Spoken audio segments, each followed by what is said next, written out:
folks,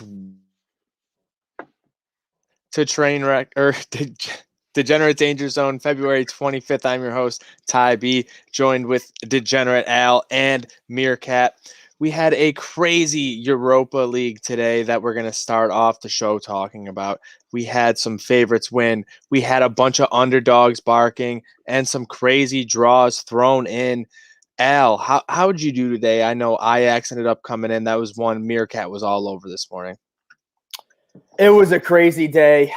You both said, I texted you guys. I had a buddy that texted me about Ajax versus Lily. You guys were both all over Ajax money line, and it came through late, like you said. Lily with that penalty kick to tie it up late, but they ended up getting it done. But how about Leicester? That was, to me, was an unexpected. They're not moving on, and I believe Napoli's not moving on either. Mm-hmm. Yeah, I mean, the surprise wasn't really there for Leicester with me. If you're looking at some of the guys who've been banged up, MereKat, I know they haven't been in the top form, and Slavia Praha is a team we've seen over the past few years make some noise in European competition. Yeah, even though Slavia, real dark horse kind of team there, I still thought Leicester had this one. I made two plays today, straight play on Ajax, and then, one of the crazy Europa parlays we love to do. And I had Leicester in it. I'm like, this is a lock. And I think Leicester and Leverkusen were the only two that lost in it. But, you still got Vardy out there and a few other guys. But it just sucks to see a team like that go down, to a team like – not sucks, but – a team like Slavia, that a lot of people lost a lot of money today.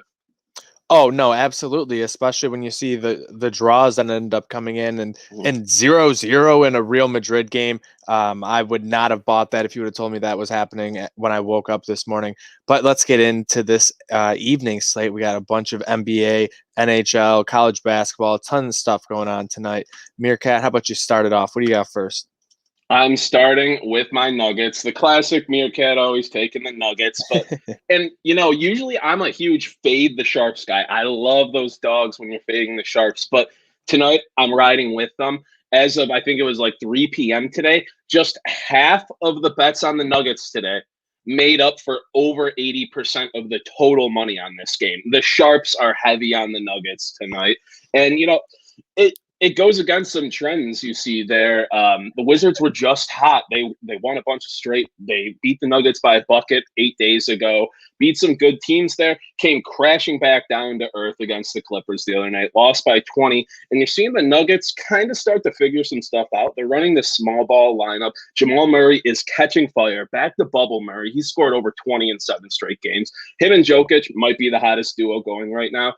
And the main reason I'm decided to actually take the Nuggets spread tonight is because Bertans might be out.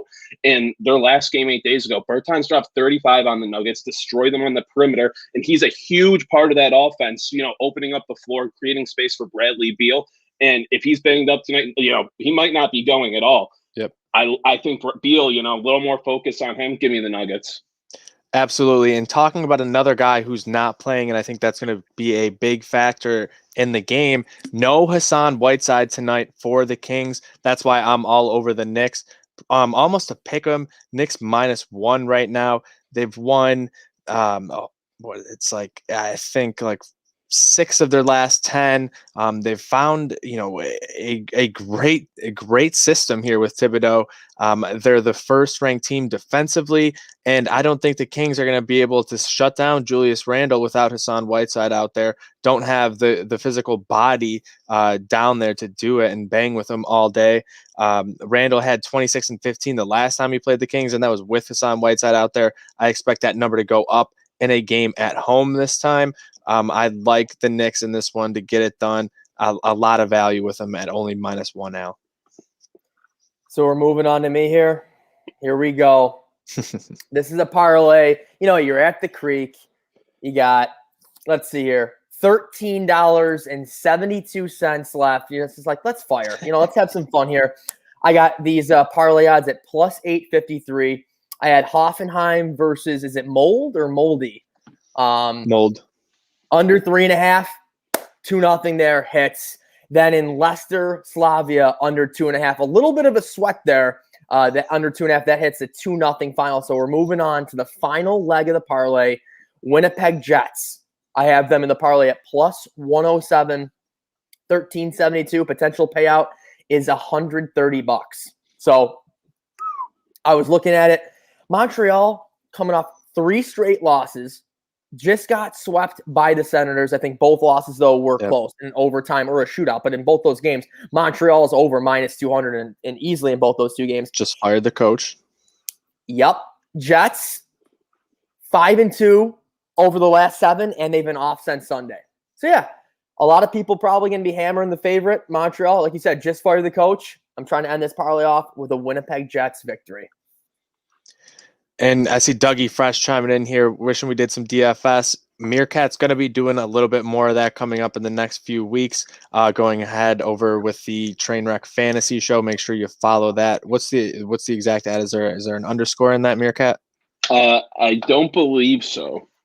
I believe it is just Trainwreck Fantasy. Yeah, I believe so. But on to my next pick. I'm looking in the NHL as well, Al. This is a great matchup between the Capitals and the Pittsburgh Penguins. Obviously, 2 names, 2 blue bloods over the past decade with Alexander Ovechkin and Sidney Crosby. But the Capitals here have hit a bit of a rocky road. You have Vitek Vanacek, the rookie. He started 15 games already out of 18. This man's getting tired. He's getting worn down a little bit. His numbers haven't been as good. And the Capitals in general haven't been as good, 4-5-1 in their last 10, whereas the Penguins are on a bit of an uptick here, winners of their last 3 in a row. Tristan Jarry's numbers overall, not very good, nothing to write home about. But then you look at his last 5 games, 4-1 with a .932 save percentage. And they just won against the Capitals on Tuesday night, 4-1 against them overall this season. I think Pittsburgh continues it. They're on a nice hot streak here. Geno Malkin's been firing too. A great opportunity on the power play on Tuesday. He buried. I think we're going to see more of that from the Penguins, distancing themselves from the what is that, like the fringe there at the fourth, fifth position in the division. Yep. MereKat, what do you got next? I know you got a late night pick here. Yeah, I got one more. I'm sticking to basketball, but we're moving over to college this time. I'm going with USC plus 3.5. This line this morning when I first saw it was 2.5.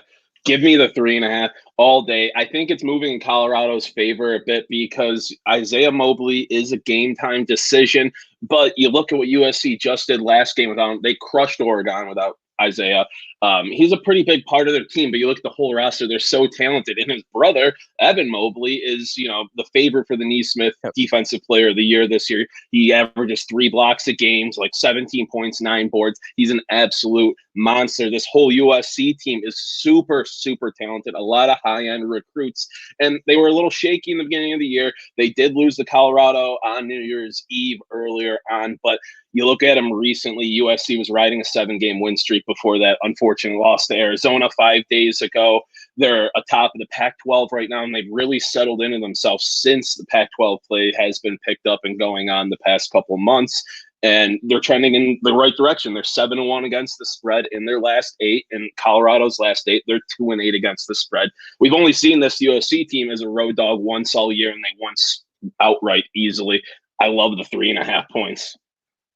You got to take those extra points when you can get them. That's why sometimes it's better to wait, especially in college basketball, because a lot of that information isn't coming out. So people end up, jumping the gun, if you will, and going on the opposite side of it. Al, MereKat, you got anything else here tonight? Yes, I got my play of the night, and this is I'm blind tailing somebody. This is the classic sharp square play. National TV, 9 o'clock, ESPN. You got Ohio State traveling to Michigan State. Ohio State now number 4 in the country, going on the road. Normally this would be a great environment to see on national TV. Michigan State in the green. I am going with Sparty at home. I'm talking sprinkle money line. Take the 3.5. That is my play of the night. Michigan State taking the points. Yep, absolutely. That's a good one there. I think that's always an interesting matchup anytime anyone's there in the I-zone, but I'd like Sparty to really turn it on right now. They got to start winning some games to get into that tournament, MereKat. Yeah, I mean, they just beat my sweethearts, Illinois. They're looking a little better. I really don't have much more action other than my play of the night is going to be don't bet on the Sabres because you're going to want to bet on them. New Jersey's lost 3 straight now. We just beat them 4-1. We're back home, whatever. I don't trust them. I'm not touching in Sabres games for a while. Oh. That's my play of the night. Don't touch Yeah, the Sabres game. Not even fade them. don't even remind me I have to talk about them tonight. In about a half hour here on the Crossing Swords pregame show on Trainwreck Sports. But I don't know what we're gonna get. It's been a mixed bag. No Skinner again. They figured out some ways to look all right, but all these injuries, like I just don't know if they're gonna be able to keep it up. We need to see a little bit more at 5v5. You can't just keep relying on those power play goals. I don't know. I think Lindy's gets his boys ready to play. I'm just not sold on him tonight now. Oh yeah, when I see Timmy like barking at my window today, telling me he needs Sabres to close out a parlay, I'm just like, okay. And he's all confident. He thought he had Bruins. He was so goddamn funny today. He said he thought the Bruins were facing like the Rangers tonight. Yeah. And I'm like, Timmy, I don't think they're playing the Rangers. They're playing the Islanders. And then when he tells me, oh, I need the Sabres tonight, I'm just thinking to myself, oh my God, the things I would do right now to run to the creek. And that's another thing. We need the live betting. Like, for example, like I said, guys, in that parlay, I got $130 on the line for Jets money line. It'd be great if I could put 50 or 60 on like Montreal -1.5. No, absolutely. Right? Like, it's just, that's what sucks. I don't want to drive another 40 minutes. Mm-hmm. It's not worth it. We need it right now. I don't know why they keep messing with us, messing with our money. We could be getting a ton of free money, especially when you see the Sabres come out and look flat-footed. You just fade them, fade into oblivion. We could be billionaires by now, Al. I forgot, someone tweeted me saying like you could easily make a yearly salary fading the Sabres every single game. You really could. It's just free money. Hopefully they figure it out. I don't want them to be bad, but I just don't see them. I don't see him putting it all together right now. The lines, I don't love it, but you never know. They've shocked us before, so they could do it again. What about the dart? Darts on that Timmy game. Bruins New York team over 5. Oh, that's right, the 5. You rarely see those 5. The over under 5. So they put it up as an over 5, but the odds are -132. So why wouldn't they just put up the 5.5? I don't know. Creek works in serious ways. It's 5.5 now with the under 5.5 -143. And it wants the over -1 over just 5 -1. I don't know. The dart is begging. Get to 5. Get the push. Yeah. Get the push. Get the push at least. Oh, absolutely. But those are two teams that don't love to score all that much, although we did see the Bruins bust out the other night and score, so they can do it. It's just like when you're playing the Islanders, will you do it? Who knows? We'll see, and that's why you got to play the games to find out. But thank you, Degenerate Al and MereKat, for joining me again. I'm your host, Ty B. Everyone, make sure you get out there. Go over to manscaped.com. Use promo code Trainwreck. Get yourself 20% off. Manscaped is the best in men's below-the-waist grooming. They offer precision-engineered tools for your family jewels. They obsess over their technology developments to provide you the best tools for your grooming experience.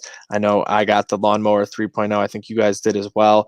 The flashlight was something I never knew I needed, but oh my Lord, so helpful. Again, promo code Trainwreck over at manscaped.com. Get yourself 20% off plus free shipping. We'll be back again with some more this weekend. I know there's going to be a ton of action, maybe an early one tomorrow because soccer, and MereKat and I will be all over that. But make sure you guys also tune in to the Crossing Swords pregame show coming up in about 30 minutes here on Trainwreck Sports. That'll do it for us. Make sure you get out there, go hammer your bookies, go hammer the creek, do whatever you got to do. Go get that free money. Good night. Now.